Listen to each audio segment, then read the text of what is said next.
Welcome back to Thailand Focus 2013. In the morning session, we went through the opportunity to invest in healthcare and tourism sectors in CLMV countries. In the afternoon session, we'll begin with the panel discussion on banking sector reform in Vietnam. The panelists include Mr.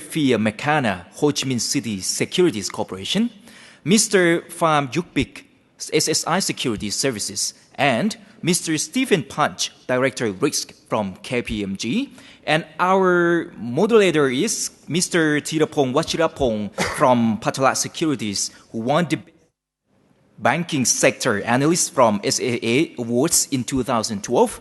May I now invite all panelists together with our moderator on the stage to begin the session. Please welcome.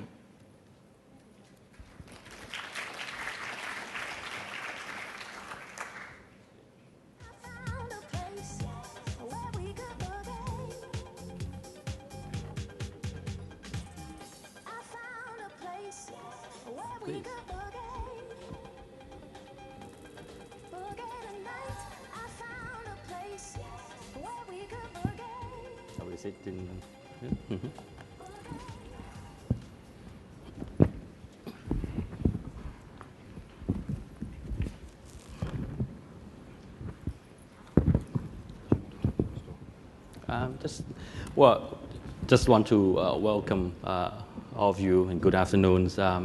Welcome to the Vietnamese banking reform. I think you know that the banking system is very important to emerging market, and good banks mean a good economy. So I think it's very important to understand this very clearly. Now we actually live on. We actually have people on the ground, actually flow from Vietnam. We actually have two prominent brokers here, Managing Director from SI and also Ho Chi Minh Securities.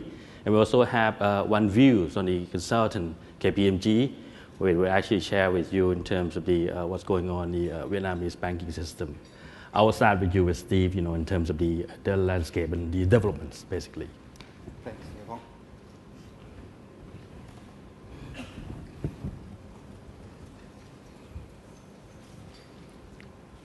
I just want to run through a few details and developments within the local Vietnamese banking sector. I think Vietnam is one of the most overbanked countries in Asia.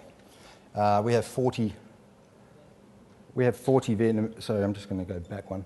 There are 40 Vietnamese banks and more than 50 other foreign bank branches.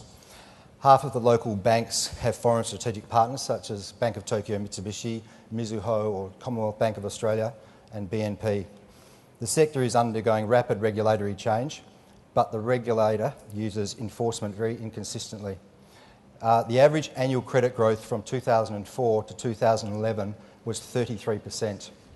The average NPLs, official NPLs, is 4.67%, but there is a lack of transparency on this data, and unofficially these rates are much higher. There's been strong deposit growth over the last 2 years with very high interest rates. The VAMC, the Vietnam Asset Management Company, was recently established to try and resolve the NPL issue, but this has been slow on the uptake, and the VAMC is considered to be undercapitalised. There have been recent banking scandals where senior executives from some of the top banks in Vietnam were arrested for certain financial violations. Only 15% of Vietnamese individuals have a bank account. There is very poor but improving risk awareness and risk management. Corruption may exist at all levels across the banking sector in different processes and different functions. Clearly the biggest problem in NPL is the NPL issue in Vietnam, and the second biggest problem is how to make sure the NPL issue doesn't happen again. I just want to talk about the number of Vietnamese banks. At the end of 2011, the Prime Minister mandated that the SBV should try to have only 15 to 17 banks by 2015, local banks. As I said before, Vietnam currently has about 40. At the time they had 42. So there's been very little progress, just a consolidation of 2 banks or 4 banks into 2 other banks and reducing the number of banks by 2. So I think this is a very aggressive target to have 13 to 15 banks by 2015-16. In terms of some of the consolidation, that we've seen across the sector. You can see there on the left-hand side, these are the mergers that have taken place, the mergers or tie-outs that have happened. But in fact, these only represent 10% of total lending within the sector. The four big banks in Vietnam, which are majority state-owned, BIDV, Vietinbank, Vietcombank and Agribank, represent more than 60% of total lending. And there has been interest, in fact, two Japanese, Mizuho and Bank of Tokyo Mitsubishi, have taken an interest in two of those banks. But in terms of actual sector consolidation on a total assets or lending basis, very little has happened, and we're expecting that over the next couple of years there will be a lot more consolidation from the bigger banks. It's probably no surprise that credit growth is a necessary ingredient for strong GDP numbers. And you can see that over the last 10 to 12 years in Vietnam there has been very strong credit growth. As I said, between 2004 and 2011, you can see here the average credit growth is 33% across the sector. That's now dropped to about 10%. Last year it was 8.91, and for the first half of 2013 it was 4.91. So it's about 10. Credit growth is about 10%. But the government has been very keen on reducing very high inflation numbers, which in 2011 were running at 22%. So interest rate rose and credit growth suffered as a result. I talked about the NPL rates. We've got on there the actual reported NPLs on an annual basis going back till 2006, which shows a very moderate increase. And then we have some numbers there in the top line which actually show what the unofficial or unreported NPLs might be. There's a massive difference because of the way that Vietnamese banks are required to report for NPLs on a very unsophisticated basis, which is on a days overdue basis, rather than bringing in any qualitative factors to credit assessment.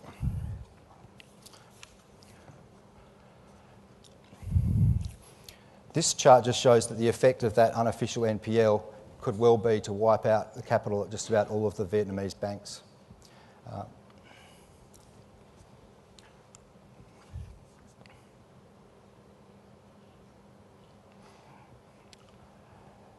The sector is going through a huge amount of regulatory change, and the State Bank of Vietnam has announced that over the next 4 or 5 years it wants to bring in a Basel II type risk-based supervisory approach in Vietnam.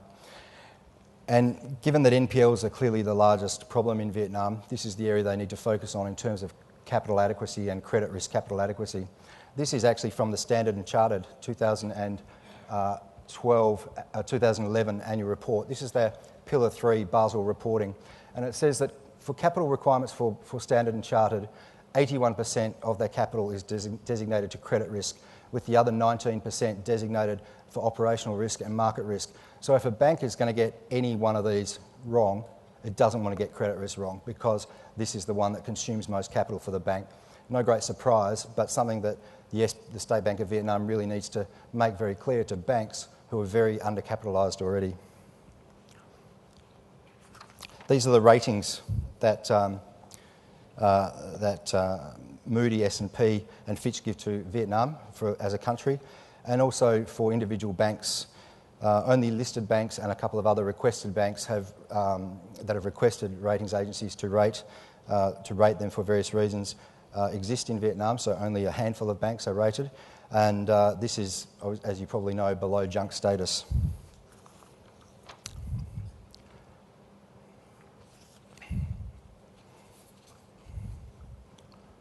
I think that's probably all I have to say as an introduction and the developments recently in the Vietnamese banking sector. Thanks. Thank you, Steve. I think you have heard, Steve's very straightforward, assessment of what's going on in Vietnam. So you can see lots of issues and challenges, and definitely that's require a significant banking reforms. So he has come to Mr. Fiachra is actually going to talk about what we should expect in terms of banking reform in Vietnam. So please,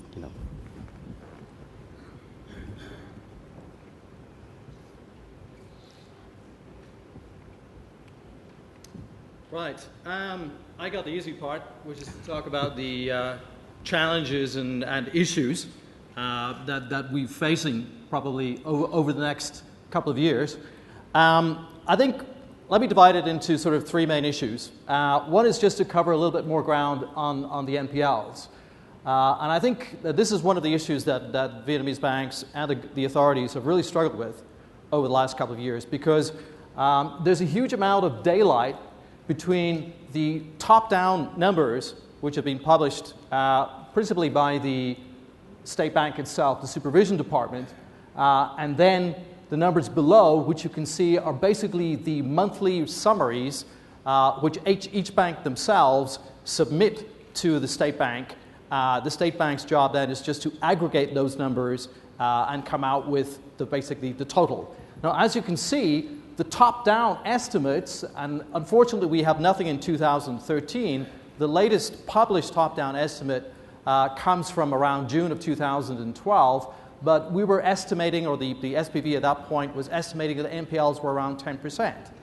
Now, on the other hand, if we look at the bottom-up numbers, which have been compiled by the banks themselves, we can see that as recently as May 2013, they were estimating a number around 4.8%.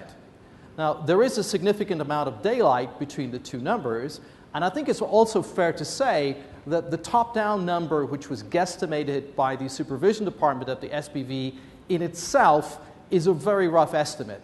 All they did basically was they took the bank's own reports and they redesignated loans which had been made to from more than one bank to the lowest category that one bank had put it in. So let's say one bank had said, okay, this loan to this corporate is in Group 3 or Group 4, and then another bank had it still in Group 1. They just redesignated it to Group 3 or Group 4 also. So, in other words, even the top-down estimate is a very rough, very crude, and certainly does not capture the full amount of NPLs in the system. Now, we've done our own kind of rough estimate and come up with three different scenarios. One which is basically the best case, where we estimate NPLs around 15% roughly. The other one, which is the most likely, where we estimate NPLs at around 19 or 20%. And then the worst case scenario, which may still be a little bit too optimistic, who knows, but where we estimate that it's around 25%. Now, taking the most likely case, which is around 19.2%, and running it through the system, and assuming, according to the SPV, that 54% of those loans have a real estate collateral, and then probably another 25% or so have other collateral, and then the balance have zero collateral. And running through some various scenarios, we came out with our concept that effectively, assuming a 40% recovery rate, that we would need recapitalization in the region of around $15 to $18 billion, let's say over a 5 or a 6 year period. Now, if we take last year as a guesstimate for the amount of provisioning that banks are doing at the moment, we can estimate that they are roughly able to provision around $3 or maybe $4 billion a year. So in crude terms then, and let's not forget that the bulk of the NPLs are loans made by state-owned banks to state-owned corporates. So the private sector problem is much less, but let's leave that aside for a moment. We estimate that it will take at least 4 or maybe 5 years worth of consistent provisioning at a rate of $3 or $4 billion a year for the banking system as a whole to begin to emerge from its problems. Now, it's very clear that the government would like banks to do most of the heavy lifting themselves. It is also clear that banks themselves will only provision to the extent that they can make profits at the operating level. So in other words, if a bank has $500 million worth of pre-provision profits, it's probably going to have around $450 million worth of provisioning. No bank wants to declare a loss if it can, and the government will not encourage banks to be more aggressive in their provisioning than their balance sheets and their income statements allow them through. In other words, this restructuring of the banking system is going to take the scenic route. It's going to be done on a very gradual basis, and the watchword of both the banks themselves and the government will be maintaining financial stability at all costs. So we're going to take our time over this. Now, I think one of the serious issues, and this is a very interesting graph I stole from the IMF actually last week, is the amount of provisioning in Vietnam relative to other banking systems. Now again, the numbers for Vietnam would go back to summer of last year. So we have seen an increase. I guess at the moment that probably is closer to 20 at the moment. But still, the amount of provisioning is very light. The general provision in Vietnam is around 0.75% of the value of a loan. And there has been very little specific provisioning against loans, except in cases where the auditors have really pushed very strongly for it. So it clearly shows that there's a lot of catching up to do. There are some banks that are doing a lot better than others, obviously, but in general, as a system as a whole, we need about 3 or 4 years worth of quite heavy provisioning before we get to where we need to be in terms of loan loss coverage ratios. Now, a little word on the VAMC.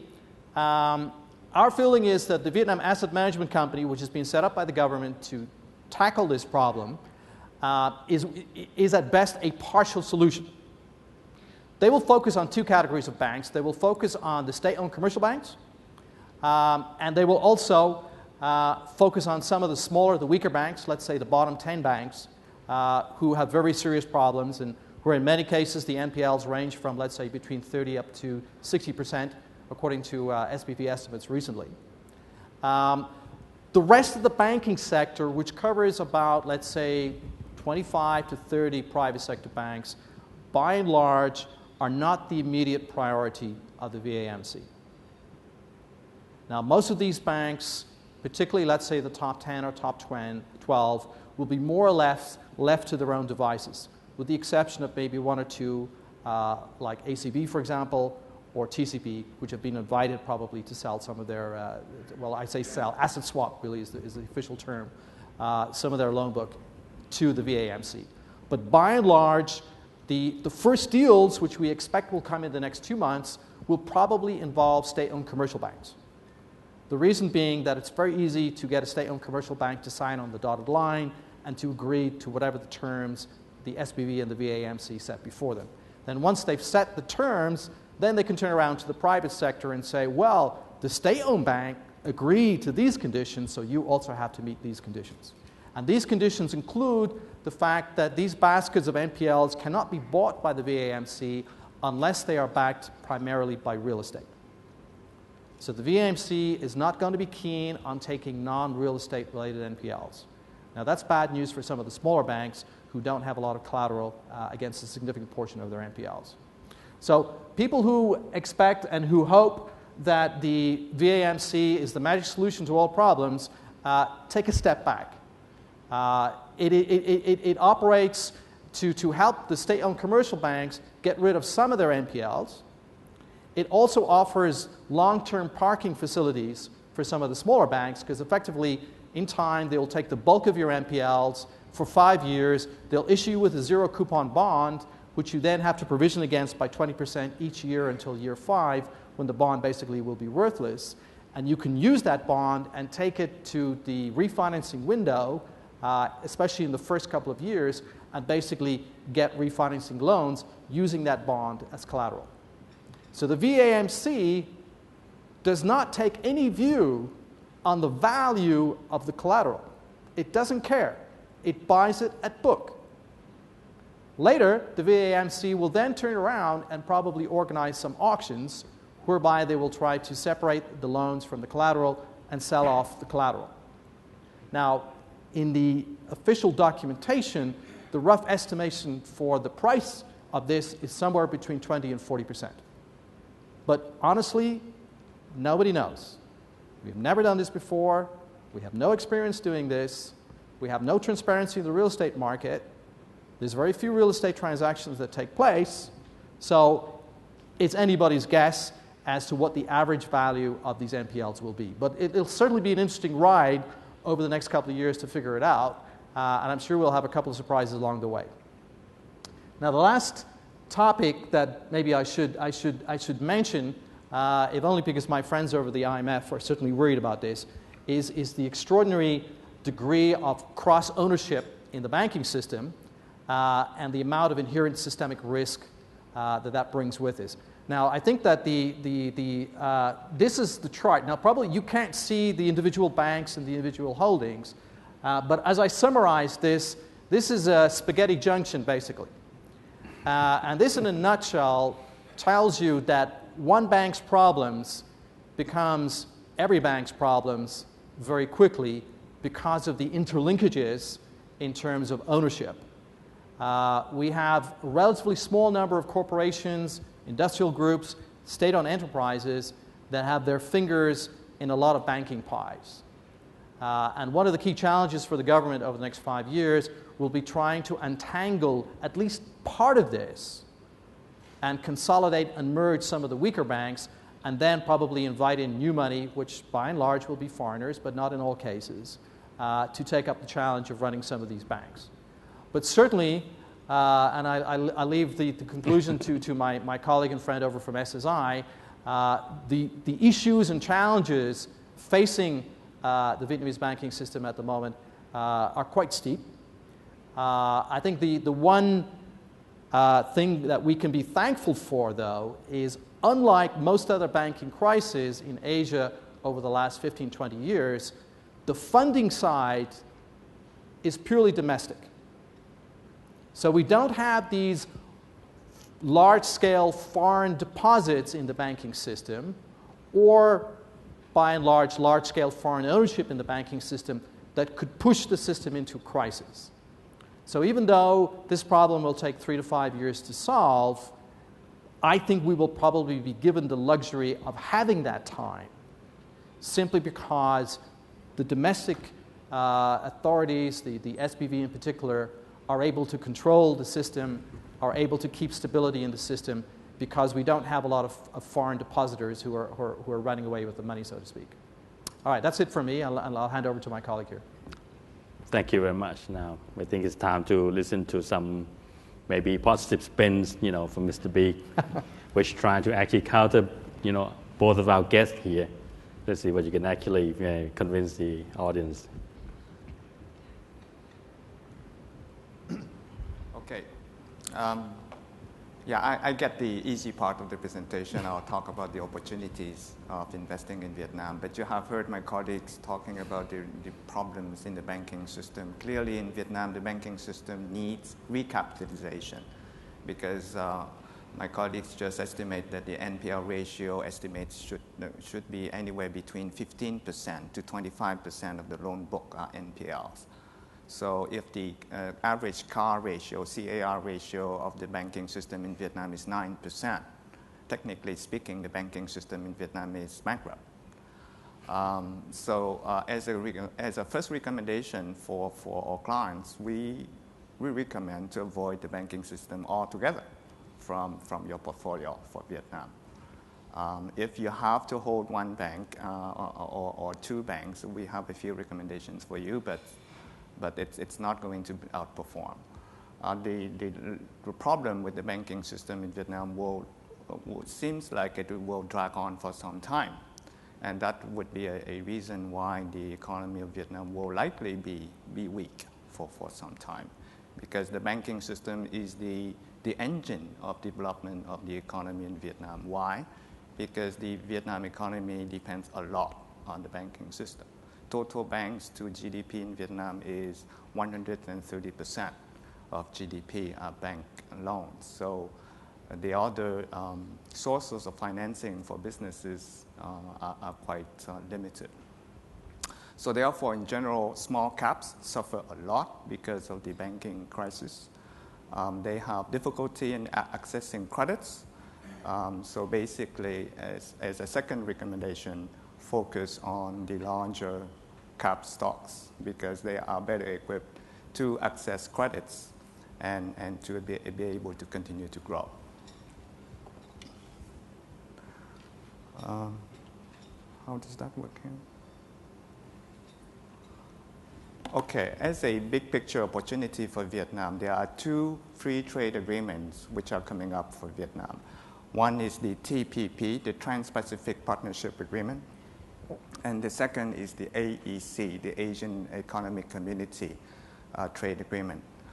Both agreements are supposed to be in place in 2015. This one, the TPP, is quite important for Vietnam because it involves the US, Japan, Vietnam, Australia, and some of the Latin American countries. Specifically for Vietnam, signature of this contract would allow exports of products from Vietnam to the US to be exempted from import duties in Vietnam. Import duties for textile and footwear of Vietnam into the US right now is about 18%. If this agreement is put in place, those duties will come down to 0.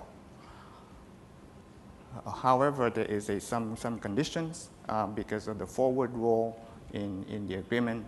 The materials of products exported by Vietnam to the US would have to be entirely made in Vietnam. So it represents a challenge for Vietnam textile business. It is estimated that current exports of Vietnam to the US for textile will double from about 15 billion US to 30 billion US when this trade agreement will be put in place. But as you know, in Vietnam, we don't have cotton and we don't have polyester. So we import cotton and polyester. We spin to make yarns, but we export most of the yarns to China. And then in China, they make the cloth, and then we buy back the cloth in Vietnam to make clothes. Once that we have the clothes, then we export the finished garments to the US. So the gaps in the textile business in Vietnam is definitely the cloth making and dyeing factories. And most of those factories are in China. So therefore, we have seen already a number of Chinese factories moving to Vietnam to produce cloth and to dye cloth so that Vietnam products will be, in the next few years, be entirely made in Vietnam and therefore would benefit from the TPP agreement. So there are a few listed companies in the textile business in Vietnam which already outperform in view of this upcoming agreement. Oops, I turned it off. Okay. The second free trade agreement is the AEC, the ASEAN Economic Community. You already know about this agreement, which promotes political, social, and economic cooperation between the ASEAN countries in 2015. And the 12 priority sectors would be agriculture, air travel, automotive, electronics, fisheries, logistics, healthcare, rubber, textile, and wood. And all those areas, Vietnam excel in those areas. So definitely AEC, as led by Thailand here, would benefit Vietnam a lot. And we already see many Thai companies already starting to invest in Vietnam. CP, for example, is a big player in Vietnam already in the agricultural business. PTT is building the third refinery in central Vietnam at the cost of $5 billion US. Amata, the industrial park company, is doing so good business in Vietnam that Amata Vietnam is thinking about listing in Bangkok here. So there definitely we have seen a number of foreign companies developing manufacturing facilities in the industrial parks in Vietnam to benefit from the upcoming those two free trade agreements. So as a result, FDI's inflows into Vietnam have been quite consistent at the rate of about 12 to 13 billion US dollar a year. And the reasons why Vietnam continues to attract FDIs is mainly because of the low wage rates in Vietnam. Factory workers in Vietnam earn about 50% less than in China, and certainly cheaper than in Thailand, Philippines, and Indonesia. The biggest investments by foreigners in Vietnam recently have been in the electronics and mobile phone parts sector. So because of the problems in the domestic banking system, Vietnam economy so far has been surviving mainly thanks to the foreign invested sector. So those are the international manufacturers who invest in Vietnam in order to take advantage of the low wage costs in Vietnam and also the low electricity rates in Vietnam. Electricity rates in Vietnam is about 40% cheaper than in Laos, Cambodia, and China. So we have seen recently Samsung, LG, and other Korean and Japanese manufacturers of electronics, parts, and mobile phones developing new plants in northern Vietnam. The Koreans love to do business in Hanoi.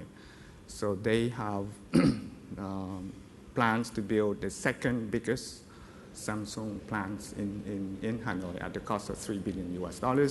LG is trying to do the same in Haiphong. So typically the industrial park companies, such as KBC, which we recommend to our clients, are doing good business in northern Vietnam, serving those international manufacturers and all the support industries which go with it.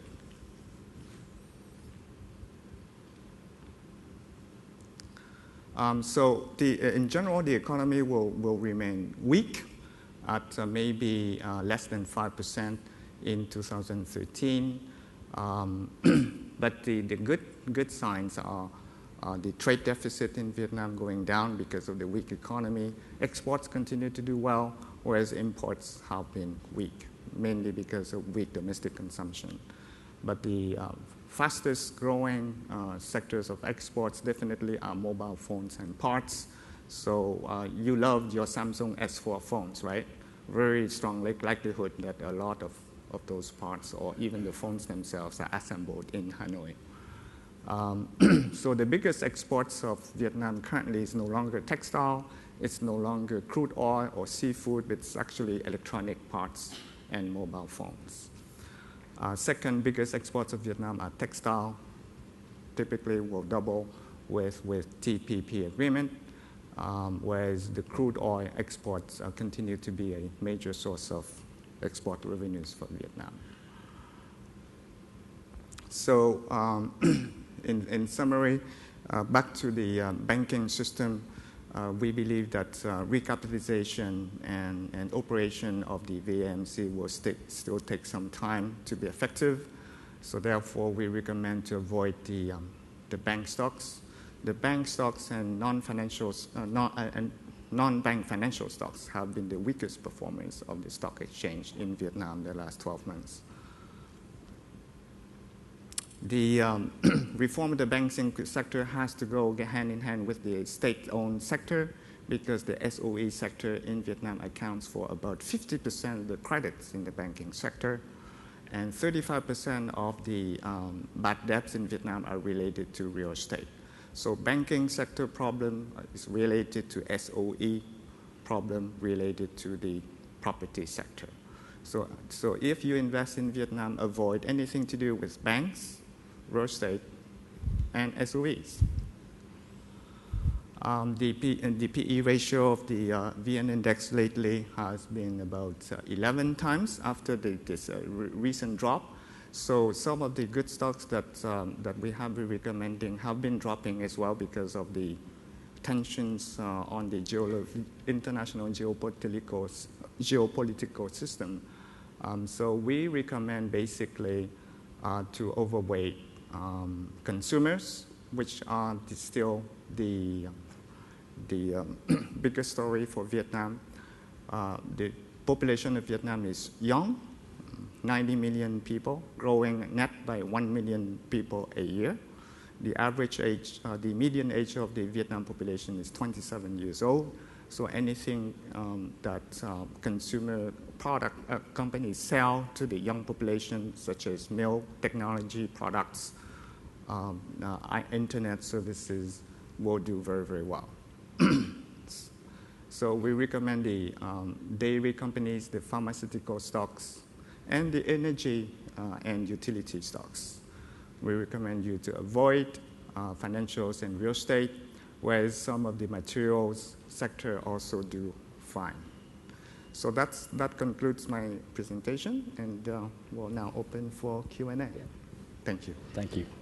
I just have one question because, all you guys actually sound not so positive about the banking. Let's begin with you, Steve, on this kind of, landscape and solution that you have seen so far. How long do you think that the banking reform would take, and, and what would drive it, in your view? So the positive steps have already started. The SBV knows, the State Bank of Vietnam knows that a strong economy, or one of the ingredients for a strong economy, is a strong banking sector. So the first steps have already been taken. So I think that's a positive sign. So I don't necessarily think that, even though I'm not from the broking side, from the sell side, that investing in Vietnamese banks is a bad idea. Recently, Vietin Bank was 20% purchased by Bank of Tokyo Mitsubishi for 2.5 times book, which is expensive in my opinion. But they bought 20% of the bank for $800 million. So deals are being done at the strategic partner level. And also on the brokers can talk about more about this, but on the institutional side, there's definitely funds looking for a home in Vietnamese banking at the right price. Okay. So, Pete, what do you think, how long, and if you were in charge in terms of banking reform, what would you do, basically? Let me tackle the question from a slightly different angle. I think the first mistake people make is to look at all Vietnamese banks and say they're all the same. Yeah. They're not, clearly. There are good banks, there are less good banks, and then there are bad banks. The two best banks, and again, just looking at it from the point of view of the current NPL crisis, and asking myself one question: how quickly can this bank get back to normal lending activities? How quickly can it have, let's say, a real NPL ratio of less than 5% or less than 4% or so? I would say the two best placed banks to achieve that, and I would put a timeline of, let's say, somewhere in the second half of next year, would be Military Bank and then Vietcom Bank. In terms of which banks might follow suit in 2015, then I think that there are a couple of other listed banks, for example, CTG, Vietin Bank, that may well get back to kind of normal-ish operations sometime in 2015-16. I would also say that Asia Commercial Bank, ACB, it still has a lot of work to do, but I think it can get back to normal-ish lending probably sometime in 2016.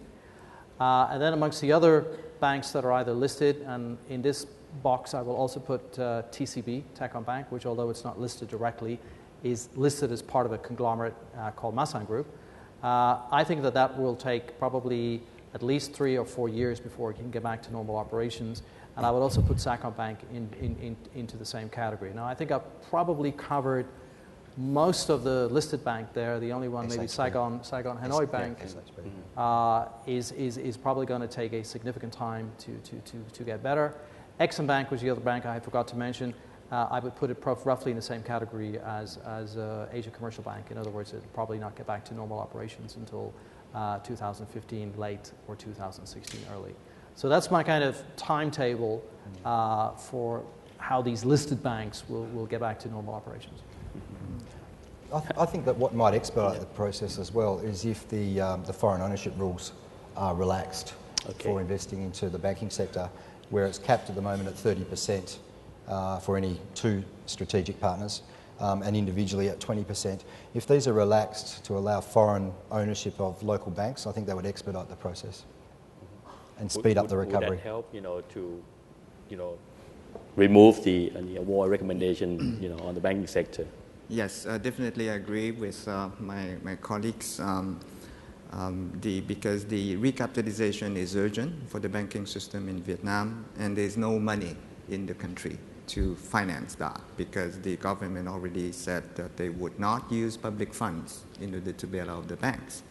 So the only sources of money will come from foreign investors, and to do that, the government would have to relax the foreign ownership limit rules in order to allow them to come in, to inject capital in exchange for control management, because management control of banks by professional bankers is urgent.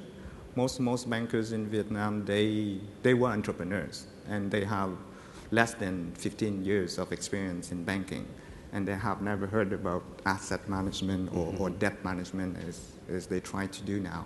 So we need very experienced, seasoned bankers to run the banks, to turn them around, with the help of foreign capital. And that has to be done in parallel with what's going on with the debt trading activity going on, because the VAMC will help, but only on the part of resolving the existing NPLs. But after the NPLs have been sold to VAMC, there will be a big hole in the balance sheet of the banks, and they need to plug that hole with new money. Mm-hmm. Besides these foreign ownership limits and also this VAMC, what else do you think it needs to happen before we can actually looking at Vietnamese banking again?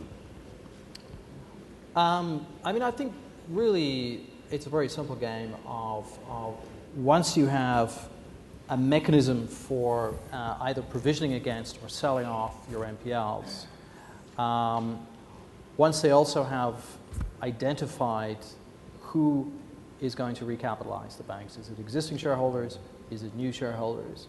And in some cases, I would say that, for example, in the case of Military Bank, and possibly to some extent Vietcom Bank, it's arguable that they don't need to be recapitalized. So not every bank in Vietnam needs to be recapitalized. Most do. Some will probably have to be recapitalized several times over, but it doesn't necessarily mean that all of them do. So my sense is that you have to really look at this issue on a bank-by-bank basis. A lot of the systemic risk through the interbank market has already been dealt with. So if a couple of small banks get into big trouble, it's not going to bring the whole system down. That was a risk in 2011-12. It's not a risk today.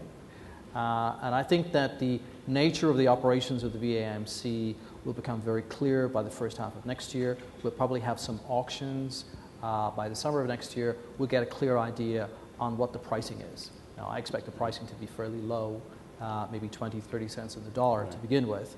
But once we've identified what the average price of the NPLs is, then we can start talking about how much of a recap is really necessary. Because it's still quite early on in the process, and there's a lot of unanswered questions. But my guess is that by the summer of next year, we'll have a clear idea of how much it's going to cost, how much money is required, and over what time period. And once we've gotten there, we're going to start asking ourselves questions about who's going to be the supplier of this capital. And I think foreigners have a key role to play. But I also suspect that the government will, at the end of the day, have to put its hand in its pocket as well. And I think if you look at some of the details of the VAMC charter, you will notice that it allows for the possibility of debt equity swaps, which I think is a hint that the government already recognizes that it has a capital part to play in some cases. Okay, so in interest of that, you at your work, have you seen any interest from the foreign side in terms of trying to maybe to look at the strategic partnership in Vietnamese bank? Any interest at all at the moment you've seen? There are definitely foreign banks from Europe, from US, and also from Asia looking to find a home in Vietnam within the banking sector. Yeah. What had been in terms of negotiation? What kind of demand are these foreigners had with the investment that they want to do? Well, it really depends on the size of the bank and how much the bank wants to sell. But it could be up to 300, 400 million. Okay. So is that any demand in terms of ownership, like control? So that would only get them up to 20%. Sure. Yeah. I would just say also, I think the government in Vietnam recently, in the recent past, has kind of shown that it hasn't been that willing to dip its hand in its pocket for government-owned entities. I think the banking sector might be a little bit different, but it certainly walked away from some of its obligations, well, perceived obligations, in relation to some fairly high-profile state-owned companies. Okay. As we know, banking and real estate is actually tied together. And you comment a little bit about other sector. Can you actually share your views about what you think about real estate in Vietnam at the moment and what kind of outlook we can You see so? Yeah, it's a good question. Property prices in Vietnam have gone down a lot. I remember about 6 years ago, commercial real estate in CBD, Ho Chi Minh City, was 40% more expensive than CBD in Bangkok. Today, it's about 10% cheaper than in Bangkok. So Bangkok has gone up, and Vietnam have come down since then. So certainly it's more attractive now for the mall and central group to explore opportunities, for example, in CBD in Ho Chi Minh City than 6 years ago. But on the residential side, luxury apartment prices have also come down at about between 30 to 60%, depending on which segments of the market we are talking about. But definitely luxury prices, flats have come down. The low-end apartments, however, have kept their prices up and have reduced much less than the high-end residential flats. Industrial properties such as industrial parks are turning around, as I said, in certain areas such as in northern Vietnam and at certain companies. But some of the southern companies still suffer. So yes, in general, Vietnam property have become a bit more attractive. But on the residential part, consumers still are not very confident about the economy, and therefore they are still not buying much residential flats in Vietnam. Although that the demand for residential housing is huge in Vietnam, especially in the low-end segments of the market. Yes, to answer your question, certain sectors of real estate seem to be turning around, but in general, it's still quite tough. Would you agree that we see some light in the end of the tunnels in some sector in real estates? Yeah, I mean, I think one of the most interesting developments that I've seen was actually on August the 20th, when the government published a circular which begins the process of privatizing pension funds in Vietnam. Now, this circular will come into effect at the end of September. Now, if you have a pension fund market, and I think it will take several years to develop, then you suddenly have a pool of long-term savings. You have more and more investors that want to buy long-term bonds, let's say 10 or 15 years. Once the government starts issuing long-term bonds at 10 or 15 years, you go out the yield curve, then banks can start issuing long-term corporate bonds themselves. Once they have more long-term capital, then they can start issuing mortgages of 20, 25 years instead of 15 to 20. So I think you get where I'm going with this. I think it will take 5 or 6 years before we get a mass real estate market in Vietnam. But when it happens, it will probably be the most interesting development of the next 20 years. Well, thank you. But besides, talking about banks and business, I think both you guys actually choose Vietnam to be your working place and your living. So you actually must see something, positive about Vietnam. Can you share what else you can look for in terms of, being in Vietnam? Look, I think it's an exciting place to be, even with the current economic trouble that it has. I think it's an exciting time to be a foreigner in Vietnam and look at the development of a developing country. There's not too many more in Asia that are underdeveloped, and Vietnam is a very fast-growing country. I mean, outside of China, show me another country in Asia that's done so well in the last 15 to 20 years. I mean, there isn't one. So, it's come from a remarkably low base and come very far in a short period of time, but still has a long way to go. How about you? You see, why you choose Vietnam as your, you see any? I lived in Thailand for about seven or 8 months. Right. Yeah. I used to live in Japan for quite a long time, and on my first trip to Vietnam about 9.5 years ago, I remember I landed in the airport. I came out. I took a taxi. I went to a hotel which was around 5 minutes drive away from the airport.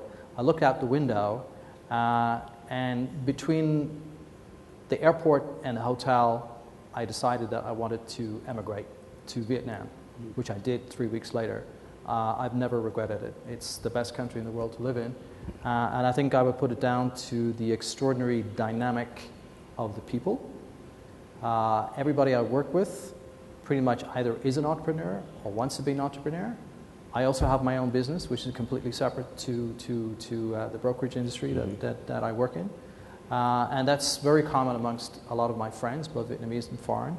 And that kind of dynamic translates into a tremendous growth opportunity if you look at Vietnam over the next 10 or 15 years.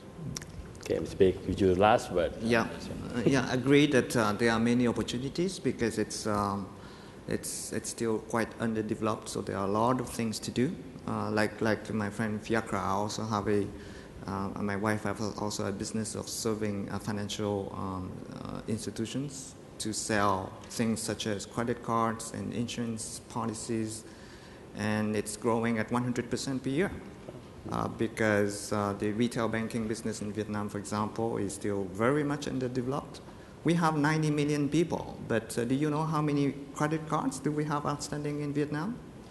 Can anyone guess that number? 1 million? 5 million, yeah. Who would like to guess the number of credit cards outstanding in Vietnam? Only 1 million. Yes, so the potential for growth of credit cards is huge, because one day the young consumers in Vietnam will spend and use plastic, like here in Bangkok or in Hong Kong for sure. So there are many examples like that, which are quite interesting for people to look at. Thank you, and thank you all for joining us for our banking session. So you hear lots of issues, and end up with a positive note why these guys actually chose Vietnam. So thank you very much, and thank you our guest speaker who flew from Vietnam to actually join us. Thank you very much for the insightful session from the panelists. May I ask panelists to stay on the stage for the photo session? And the final session today is property in Myanmar. So we're going to discuss whether it's in the boom or bust or both stage. Our panelists are following: Mr. Tony Picon, Managing Director from Colliers International Myanmar; Mr. Cyrus Pan, Executive Director and Head of Real Estate Division from Joma Strategic Holding Limited; and the moderator is Mr. Lee Miller, Editor-at-Large, Bloomberg News. But the last session of Thailand Focus 2013 will start shortly, and we are waiting for the readiness of the speakers and also our team. So we can have a quick break for 5 minutes, and we'll come back soon. Thank you very much. And the photo team, please come on up on the stage and take the photo from the panelists.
look